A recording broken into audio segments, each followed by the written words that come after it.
اعوذ باللہ من الشیطان الرجیم بسم اللہ الرحمن الرحیم۔ ناظرین محترم السلام علیکم ورحمۃ اللہ وبرکاتہ۔ میں ہوں آپ کا میزبان محمد رئیس احمد اور پیش کیا جا رہا ہے خصوصی پروگرام درشان حضرت سیدنا عثمان غنی رضی اللہ تعالیٰ عنہ خلیفہ ثالث کی خدمت میں پوری امت کی طرف سے جو سلام ہدیہ تبریک پیش کیا جا رہا ہے، اس اعتبار سے کہ آپ کی شخصیت بہت بڑی ہے، آپ کی قربانیوں کا ایک سلسلہ بہت طویل ہے اور اللہ نے آپ کو جو امتیازات عطا فرمائے ہیں اس اعتبار سے بھی بہت ممیز و ممتاز نظر آتی ہے اور بہت تفردات اللہ نے آپ کو عطا فرمائے ہیں۔ حضرت سیدنا عثمان غنی رضی اللہ تعالیٰ عنہ کی خدمت میں یہ پروگرام پیش کیا جا رہا ہے آپ کی خدمت میں، اور اسلام اور نوجوان اس پروگرام کا موضوع ہے، جس میں ہم علماء حضرات کو مدعو کرتے ہیں جو سیرت و کردار پر خلیفہ ثالث کے گفتگو فرماتے ہیں، اور اس کے بعد نوجوان جو ہیں ان کے ذہنوں میں جو سوالات موجود ہوتے ہیں وہ سوالات کے ساتھ اس پروگرام کا حصہ بنتے ہیں۔ آج ہمارے ساتھ موجود ہیں ممتاز و معروف عالم دین علامہ مفتی سید زیغم علی شاہ صاحب گردیزی، تشریف فرمائیں۔ السلام علیکم ورحمۃ اللہ وبرکاتہ۔ وعلیکم السلام ورحمۃ اللہ وبرکاتہ۔ اور میرے بائیں جانب تشریف فرما ملک و ملت کے وہ نوجوان کے جو علم دین کا ذوق بھی رکھتے ہیں اور سیکھنے کی ایک چاہت بھی رکھتے ہیں، اور سلف صالحین کے حوالے سے ان کا یہ جذبہ کہ ہم جناب جانیں گے کہ اور اگر کوئی سوال ہمارے ذہن میں ہوگا تو علماء حضرات کی خدمت میں پیش کریں گے۔ آج ہم نے مدعو کیا ہے نوجوانوں کو۔ السلام علیکم ورحمۃ اللہ وبرکاتہ۔ حضرت حضور علیہ الصلوۃ والسلام کے صحابہ میں جس کو جو بھی امتیاز ملا وہ سرکار کے عشق اور محبت اور اطاعت کے حوالے سے ملا، اور عشق رسول صلی اللہ علیہ وآلہ وسلم اگر دیکھنا ہے حضرت عثمان غنی کا تو دیکھیں کہ سرکار علیہ الصلوۃ والسلام آپ کی درخواست پر جو ہے آپ کے گھر تشریف لا رہے ہیں، ایک ایک قدم کو جو ہے حضرت عثمان غنی گنتے ہوئے جا رہے ہیں، اللہ اکبر۔ اور جب گنتے ہوئے جب سرکار علیہ الصلوۃ والسلام گھر پہنچتے ہیں تو پوچھنے والے نے پوچھا کہ آپ کیا گن رہے تھے کہ سرکار علیہ الصلوۃ والسلام آپ کے گھر تشریف لا رہے تھے؟ آپ نے فرمایا کہ میں حضور علیہ الصلوۃ والسلام کے قدمین شریفین گن رہا تھا کہ جتنے قدم حضور علیہ الصلوۃ والسلام نے میرے گھر کی جانب بڑھائے ہیں میں نے اتنے غلام آزاد کر دیے ہیں، اللہ اکبر۔ تو یہ عشق رسول صلی اللہ علیہ وآلہ وسلم اور عشق رسول صلی اللہ علیہ وسلم کی بے شمار مثالیں ہیں جو حضرت عثمان غنی رضی اللہ تعالیٰ عنہ کے حصے میں آتی ہیں۔ میں گزارش کروں گا علامہ مفتی سید زیغم علی شاہ صاحب گردیزی سے کہ آج حضور حضرت سیدنا عثمان غنی رضی اللہ تعالیٰ عنہ کی سیرت و کردار کے حوالے سے آپ کی حیات مبارکہ کے حوالے سے کچھ ارشاد فرمائیں۔ بسم اللہ الرحمن الرحیم، اللہم صلی علی محمد وعلی آل محمد وبارک وسلم۔ بہت شکریہ رئیس بھائی۔ خلیفہ سوم داماد رسول زوج سیدہ رقیہ و ام کلثوم سبحان اللہ، جامع القرآن کامل الحیاء والایمان سیدنا عثمان بن عفان رضی اللہ تبارک و تعالیٰ عنہ، آپ کی شخصیت کسی تعارف کے محتاج نہیں۔ اللہ رب العالمین نے ایسی خصوصیات اور اعزازات اور ایسا شرف اور فضیلتیں آپ کو عطا فرمائی ہیں کہ پوری کائنات میں ان آپ کے خصوصی جو امتیازات ہیں اس میں آپ کا کوئی ثانی نظر نہیں آتا۔ آپ نے سرنامہ کلام میں جو حضرت سیدنا عثمان غنی رضی اللہ تعالیٰ عنہ آپ کی سخاوت کے حوالے سے فرمایا تو آپ کا معمول یہ تھا کہ آپ ہر جمعۃ المبارک اللہ رب العالمین کی راہ میں غلام خرید کر آزاد کیا کرتے تھے، اور کبھی اگر کسی جمعے میں آپ کو یہ آپ کے معمول میں فرق آ جاتا تو پھر اگلے دن جا کر اس کی قضا فرماتے تھے۔ یعنی اللہ رب العالمین نے اتنا مال عطا فرمایا، اور اس پر غنا کا جو ایک سلسلہ تھا، بلکہ اگر ہجرت کے موقع پر ہم دیکھیں تو مکہ المکرمہ میں آپ کا سارا مال رہ چکا ہے، اور آپ کے رشتہ داروں نے راستہ روک کر آپ سے کہا کہ اگر جانا ہے تو سارا مال یہیں چھوڑ کے جانا پڑے گا، تو آپ نے فرمایا کہ ٹھیک ہے، مال اللہ تعالیٰ ایمان کے صدقے میں اور عطا فرما دے گا، لیکن اگر مال کی وجہ سے یہاں رک گئے تو خدا نہ خواستہ وہ جو سختیاں ہیں، مصائب و آلام کا سلسلہ ہے، وہ برداشت نہ کر پائیں اور اس کیفیت سے بھی ہاتھ دھو بیٹھے، تو وہ سارا مال مکہ المکرمہ میں آپ چھوڑ کر خالی ہاتھ مدینہ منورہ میں تشریف لاتے ہیں۔ لیکن اللہ کے رسول صلی اللہ علیہ وسلم کی نسبت کی برکت سے اور آپ نے جو تجارت فرمائی اس کی برکت سے اللہ تعالیٰ نے اتنا مال عطا فرمایا کہ آپ نے پوری زندگی خرچ کیا، اللہ رب العالمین نے اس میں کسی قسم کی کمی نہیں لائی۔ جیش العسرہ کے موقع پر جب مال کے لیے حضور نے تاکید فرمائی کہ اپنا مال اللہ کی راہ میں خرچ کریں، تو اب ہر مرتبہ جب آپ صلی اللہ علیہ وسلم خطبہ ارشاد فرمانے کے لیے کھڑے ہوتے، ترغیب دیتے، صحابہ اکرام کو تاکید فرمائی جاتی کہ اللہ کی راہ میں اپنا مال خرچ کریں، اللہ کے دین کی سربلندی کے لیے مال خرچ کریں، تو آپ صلی اللہ علیہ وسلم کی بارگاہ میں حضرت سید عثمان غنی حاضر ہو کر کھڑے ہو کر عرض کرتے ہیں رسول اللہ میری طرف سے اتنا مال، 100 اونٹ، اور کیفیت یہ ہو گئی۔ ایک موقع پر کہتے ہیں کہ جب حضور نے آخری مرتبہ جب خطبہ ارشاد فرمایا، ترغیب دی، اب میں اپنی حالت جانتا ہوں کہ میرے پاس اتنے اونٹ نہیں ہیں، اتنا ساز و سامان نہیں ہے، لیکن مجھے یہ گوارا نہ ہوا کہ آپ صلی اللہ علیہ وسلم کی بارگاہ میں بغیر کچھ پیش کیے حضور تشریف فرما، حضور بیٹھ جائیں اور آپ صلی اللہ علیہ وسلم کی گفتگو کا جواب نہ دیا جائے۔ آپ کے حکم کا جواب نہ دیا جائے، جو تاکید و ترغیب ہے اس کا جواب نہ دیا جائے، تو آپ فرماتے کہ میں نے اللہ پہ توکل اور بھروسہ کر کے حضور کی بارگاہ میں پھر عرض کیا رسول اللہ میری طرف سے اتنا مال پیش ہے، میں اتنا اونٹ بما ساز و سامان آپ کی بارگاہ میں پیش کرنے کا اعلان کرتا ہوں۔ آپ فرماتے ہیں کہ جب ہم غزوے سے واپس آئے تو وہم و گمان میں بھی نہیں تھا، ایک سودا ایسا تھا کہ جس کا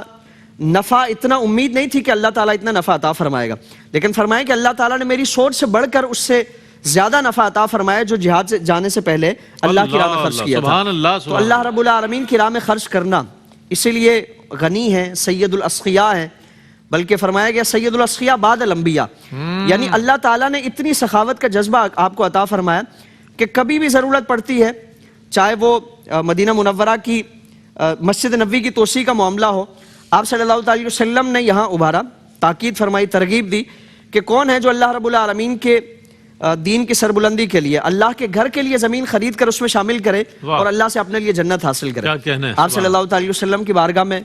حاضر ہوتے ہیں، عرض کرتے ہیں یا رسول اللہ میں اس خدمت کے لیے حاضر ہوں۔ تو کبھی بھی مال کی وجہ سے ضرورت پڑتی ہے، اللہ کے رسول صلی اللہ علیہ وسلم کی بارگاہ میں مال ہے، اپنی جان قربان کرنے کی ضرورت پڑتی ہے، کسی بھی طور پر اگر ضرورت پڑتی ہے، حضرت عثمان غنی رضی اللہ تعالیٰ عنہ ان صحابہ اکرام کی فہرست میں ہے کہ جو ہمیں کسی بھی خدمت کے لیے حضور کی بارگاہ میں حاضری کے لیے اور کسی بھی قربانی کے لیے آپ صلی اللہ علیہ وسلم کی بارگاہ میں ہمیں پیش نظر آتے ہیں۔ کیا کہنے، سبحان اللہ سبحان اللہ، کیا کہنے۔ اچھا، میں اب نوجوانوں کو دعوت دوں گا کہ وہ ان کے ذہن میں اگر کوئی سوال ہے، اور یہی سب سے بہتر طریقہ ہے کہ سوالات کو جو ہے علماء حضرات کی خدمت میں پیش کیا جائے جو مستند علماء ہیں، چونکہ آج کل ہمارے ہاں ہوتا یہ ہے کہ اگر کوئی سوال آ جاتا ہے تو اس کو ہم گوگل پہ سرچ کرتے ہیں اس کے جواب کو، پھر گوگل پہ جو بیٹھا ہے جس طرح بات کر رہا ہے ہم اسی کو سمجھتے ہیں کہ یہی جواب ہے۔ اصل بات یہ ہے کہ آپ کے ذہن میں اگر کوئی الجھن ہے، کوئی تشکیک ہے، کوئی سوال ہے، تو جو مستند علماء حضرات ہیں اور الحمدللہ میسر بھی ہیں، بسم اللہ، ہمارے نوجوانوں میں سے کون سوال کرے گا؟ السلام علیکم ورحمۃ اللہ وبرکاتہ۔ وعلیکم السلام ورحمۃ اللہ وبرکاتہ۔ میرا نام محمد علی ہے اور میرا آپ سے سوال یہ تھا کہ حضرت عثمان غنی رضی اللہ تعالیٰ عنہ کی شخصیت اور آپ کی امتیازی وصف اور آپ کی خوبی کیا تھی؟ کیا بات ہے، سبحان اللہ۔ گروہ صحابہ میں جتنے بھی اللہ کے رسول صلی اللہ علیہ وسلم کی نسبت رکھنے والے صحابہ ہیں، ہر ایک کو اللہ رب العالمین نے بے پناہ اعزازات سے، اکرامات سے نوازا ہے، ہر پھول کی اپنی خوشبو ہے، اپنی خوشبو۔ اور حضرت عثمان غنی رضی اللہ تعالیٰ عنہ آپ کی اگر ذات مقدسہ میں ہم دیکھیں، آپ ذوالنورین بھی ہیں کہ یہ وصف آپ کا تمام صحابہ اکرام سے بلکہ پوری کائنات میں سب سے جدا ہے، حضور کی 2 شہزادیاں آپ کے حق میں ہیں۔ پھر ذوالہجرتین ہیں کہ پہلے حضور کے حکم پر حبشہ کی طرف آپ نے ہجرت فرمائی اور پھر وہاں سے مدینہ منورہ کی طرف آپ صلی اللہ علیہ وسلم کے حکم پر آپ نے ہجرت فرمائی۔ ذوالہجرتین ہیں، یہ آپ کو صحابہ اکرام میں ایک اعزاز و شرف حاصل ہے کہ بما خاندان حضور کے حکم پر آپ نے ہجرت فرمائی۔ پھر ذوالبشارتین ہیں، یعنی کئی مواقع پر آپ صلی اللہ علیہ وسلم نے براہ راست آپ کو جنتی ہونے کی بشارت عطا فرمائی کہ عثمان تم جنتی ہو، ذوالبشارتین۔ پھر اسی طرح ذوالشرکتین آپ کو کہا گیا، یعنی 2 ایسے مقامات پر، 2 ایسے مواقع پر آپ شریک ہیں کہ جہاں اگر ویسے دیکھیں تو آپ کا وجود نہیں ہے، فزیکلی آپ موجود نہیں ہیں۔ ایک صلح حدیبیہ کے موقع پر بیت رضوان میں آپ صلی اللہ علیہ وسلم کی بارگاہ میں حاضر نہیں ہیں، لیکن حضور نے اس بیعت میں آپ کی طرف سے اپنے ہاتھ مبارک کے ذریعے بیعت فرمایا کہ میں عثمان کی طرف سے بیعت کرتا ہوں، اور اسی کے لیے قرآن میں فرمایا کہ لقد رضی اللہ عن المؤمنین اذ یبایعونک تحت الشجرہ، اللہ تعالیٰ نے درخت کے نیچے بیعت کرنے والوں کے لیے اپنی رضا کا اعلان فرمایا۔ اور پھر غزوہ بدر میں آپ صلی اللہ تعالیٰ علیہ وآلہ وسلم کے حکم پر آپ اپنی اہلیہ کی تیمارداری کے لیے تشریف لے گئے اور یہاں غزوے میں موجود نہیں ہیں۔ اور پھر اختیارات مصطفیٰ صلی اللہ علیہ وسلم کیا ہے، حضور کا مقام کیا ہے، اللہ تعالیٰ نے آپ کو طاقتیں کتنی عطا فرمائی ہیں کہ باوجود اس کے کہ آپ صحابہ میں شامل نہیں ہیں، وہاں موجود جو صحابہ تھے، مجاہدین تھے، آپ نے جنگ نہیں کی، آپ نے اس کے لیے کوشش نہیں فرمائی، اس کے باوجود بھی جب مال غنیمت کی تقسیم کا معاملہ آتا ہے تو آپ صلی اللہ علیہ وسلم نے جہاں دیگر صحابہ کرام کو جو حصہ عطا فرمایا، انہی کے برابر حصہ حضرت عثمان غنی رضی اللہ تعالیٰ عنہ کو عطا فرمایا۔ اور پھر اصحاب بدر کے لیے جو بشارتیں اور خوشخبریاں ہیں، وہ ساری خوشخبری حضرت عثمان غنی رضی اللہ تعالیٰ عنہ کو حاصل ہے۔ تو آپ ذوالشرکتین بھی ہیں کہ 2 ایسے مقامات پر کہ جہاں فزیکلی آپ موجود نہیں ہیں، لیکن ان مقامات پر موجودگی کا جو اللہ تعالیٰ نے اعزاز و شرف رکھا ہے، فضیلتیں رکھی ہیں، وہ اللہ رب العالمین نے ان فضیلتوں میں آپ کو بھی شمار فرمایا۔ تو آپ ذوالہجرتین بھی ہیں، ذوالبشارتین بھی ہیں، ذوالشرکتین بھی ہیں، ذوالنورین بھی ہیں، اللہ رب العالمین نے اس کے علاوہ بے پناہ خصوصیات اور امتیازی شانوں سے آپ کو نوازا ہے۔ واہ واہ واہ، سبحان اللہ سبحان اللہ۔ جناب اب ہم بڑھتے ہیں اپنے نوجوانوں کے جانب اور ان کے ذہنوں میں جو سوالات دستک دیتے ہیں وہ ہمارے لیے بہت اہم ہوتے ہیں، چونکہ وہیں سے گتھیاں سلجھتی ہیں اور ان کو صحیح معنوں میں معلومات حاصل ہوتی ہے اور صحیح معنوں میں ان کی لرننگ پروسیس ایک مکمل ہو رہا ہے۔ جی جناب، آپ میں سے کون سوال کرے گا؟ السلام علیکم، میرا نام محمد آصف صدیقی ہے اور علامہ صاحب سے میرا یہ سوال ہے کہ حضرت عثمان غنی رضی اللہ تعالیٰ عنہ کی دین اسلام کے لیے کیا خدمات ہیں؟ حضرت عثمان غنی رضی اللہ تعالیٰ عنہ آپ قبول اسلام سے لے کر اور وقت شہادت تک پوری زندگی اسلام کے لیے ہی آپ کی خدمات ہیں۔ آپ نے جب اسلام قبول کیا تو خاندان کی طرف سے آپ کا چچا جو حکم بن ابو العاص تھا اس کی طرف سے آپ کو بے پناہ اذیتوں کا سامنا رہا، لیکن آپ نے اسلام کی خاطر یہ ساری تکالیف برداشت فرمائی، ان ساری اذیتوں کا مقابلہ کیا۔ خاندان کی طرف سے جو بائیکاٹ کا ایک سلسلہ تھا آپ کو چھوڑ دیا گیا، آپ نے پرواہ نہیں کی اور اسلام کے لیے جتنے مصائب و آلام برداشت کرنے پڑے، بلکہ بعض مرتبہ تو آپ کو انتہا درجے کی تکالیف کا سامنا رہا کہ مکان بند کر کے اور پھر مرچیوں کے ذریعے آپ کو دھونی دی جاتی تھی، اتنی تکالیف کا آپ کو سامنا رہا، لیکن آپ کے پایہ ثبات میں لغزش تک نہ آئی۔ پھر مال کے ذریعے آپ نے مدد کی اور جب بھی مال کی ضرورت پڑی آپ صلی اللہ علیہ وسلم کی بارگاہ میں حاضر ہیں۔ پھر اسی طرح آپ کے دور خلافت میں اگر دیکھیں تو جمع قرآن کا جو معاملہ ہے امت کے لیے ایک بڑا احسان اور امت پر ایک بڑی آپ کی مہربانی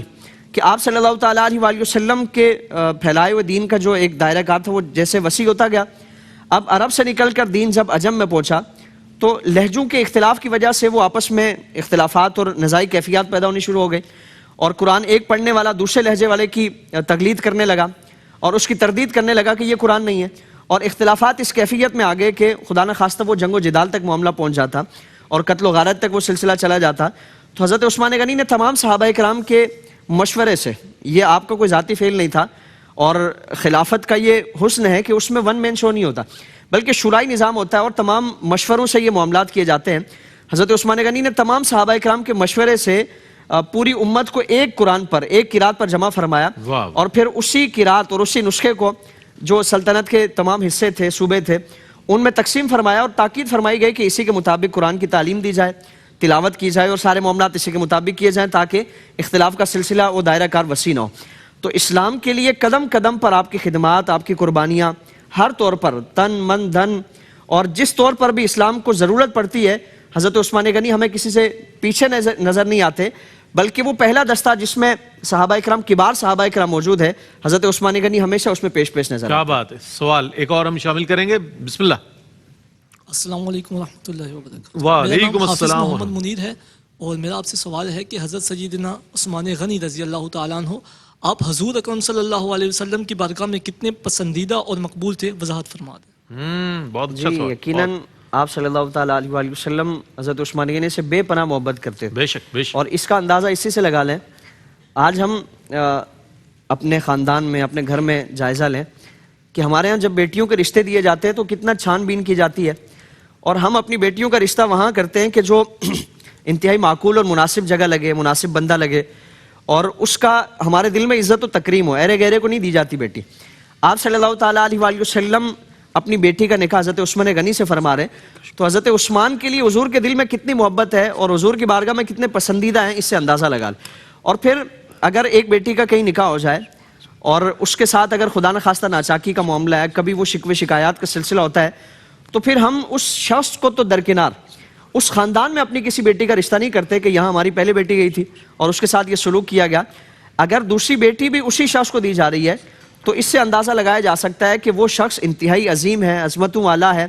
اور پھر جو سسر ہیں یعنی آپ صلی اللہ علیہ وسلم ہیں، آپ کے دل میں حضرت عثمان غنی رضی اللہ تعالیٰ عنہ کی کس قدر محبت ہے۔ اسی لیے آپ صلی اللہ علیہ وسلم نے حضرت رقیہ کے انتقال کے بعد حضرت ام کلثوم کا بھی نکاح حضرت عثمان غنی سے فرمایا، اور پھر فرمایا کہ 40 بیٹیاں بھی اگر ہوتی، یعنی حضور کے دل میں آپ کے لیے کتنی محبت ہے، کتنی چاہت ہے کہ اگر 2 نہیں، 2 کے علاوہ بھی اگر حضور کی بیٹیاں ہوتی تو حضور فرما رہے کہ میں یکے بعد دیگرے عثمان کے نکاح میں دے دیتا۔ تو حضور کی بارگاہ میں حضرت عثمان غنی کا مقام آپ کے لیے، اور پھر حضور کی ایک حدیث مبارکہ حضور نے فرمایا کہ ہر شخص کا کوئی نہ کوئی رفیق ہوتا ہے، عثمان جنت میں میرے رفیق ہیں، میرے ساتھی ہیں۔ یعنی جس طرح اللہ تعالیٰ نے دنیا میں حضرت عثمان غنی کو میرا قرب اور رفاقت اور معیت عطا فرمائی ہے، اللہ رب العالمین کل قیامت میں بھی عثمان کو میری رفاقت و معیت عطا فرمائے گا۔ تو حضور کے پیارے ہیں اور حضور کے انتہائی منظور نظر حضرت عثمان غنی رضی اللہ تبارک و تعالیٰ عنہ. کیا کہنا ہے. علامہ صاحب آپ کی تشریف آوری کا بہت شکریہ ادا کروں گا میں کہ آپ نے بہت عمدہ انداز میں کلام فرمایا, اور نوجوانوں آپ کا بھی بہت شکریہ کہ آپ موجود ہیں اور سوالات کر رہے ہیں. ناظرین محترم, جو فی زمانہ فضا ہم دیکھ رہے ہیں اس فضا میں اس قسم کے پروگرامز کا ہونا بہت ضروری ہے, بلکہ لازم و ضروری ہے, کیونکہ حضرت سیدنا صدیق اکبر رضی اللہ تعالیٰ عنہ, حضرت عمر فاروق رضی اللہ تعالیٰ عنہ, حضرت عثمان بن عفان رضی اللہ تعالیٰ عنہ, مولا علی مشکل کشا شیر خدا رضی اللہ تعالیٰ عنہ, دیگر صحابہ اکرام رضوان اللہ تعالیٰ علیہ مجمعین ہو, سب کی تعظیم, سب کا احترام امت پر لازم و ضروری اس لیے ہے کہ انہوں نے اپنے سر کی آنکھوں سے ایمان کی حالت میں نبی کریم علیہ الصلوۃ والسلام کو دیکھا ہے, اور اس دور کو دیکھا ہے کہ جو نبی پاک علیہ الصلوۃ والسلام کا دور ہے. کتنی بڑی بات ہے یہ کہ ہم آج ان کا ذکر کر رہے ہیں, 1450 سال تقریباً گزر چکے ہیں, لیکن آج بھی ان کا ذکر, ان کا تذکرہ اور ان کے فضائل و مناقب انتہائی عقیدت و احترام کے ساتھ بیان کیے جا رہے ہیں. اور وجہ یہی ہے کہ سرکار علیہ الصلوۃ والسلام سے جو چیز منسوب ہو جائے اس کا احترام ہم پر لازم و ضروری ہے. آج کل بہت زیادہ جو ہے ہرزہ سرائی کی جا رہی ہے, لب کشائی کی جا رہی ہے, بہت کچھ کیا جا رہا ہے, لیکن ہمیں جو ہے احترام کرنا ہے, تعظیم کرنی ہے صحابہ اکرام رضوان اللہ تعالیٰ علیہ مجمعین کی بھی, اور اہل بیت اطہار رضوان اللہ تعالیٰ علیہ مجمعین کی, چونکہ سرکار علیہ الصلوۃ والسلام سے ہی نے جو عزتیں ملی ہیں, جو مرتبے ملے ہیں, وہ سرکار کے مرہون منت ہے. تو سرکار پر بھی سلام پیش کرتے ہیں, سرکار کی آل پاک پر بھی سلام پیش کرتے ہیں, سرکار کے اصحاب پر بھی سلام پیش کرتے ہیں, سرکار کی ازواج پر بھی سلام پیش کرتے ہیں. یہ سارے جو نفوس قدسیہ ہیں, ذوات قدسیہ ہیں, امت ان پر سلام پیش کرتی ہے. اسی کے ساتھ اپنے میزبان محمد رئیس احمد کو اجازت دیجیے. اللہ حافظ.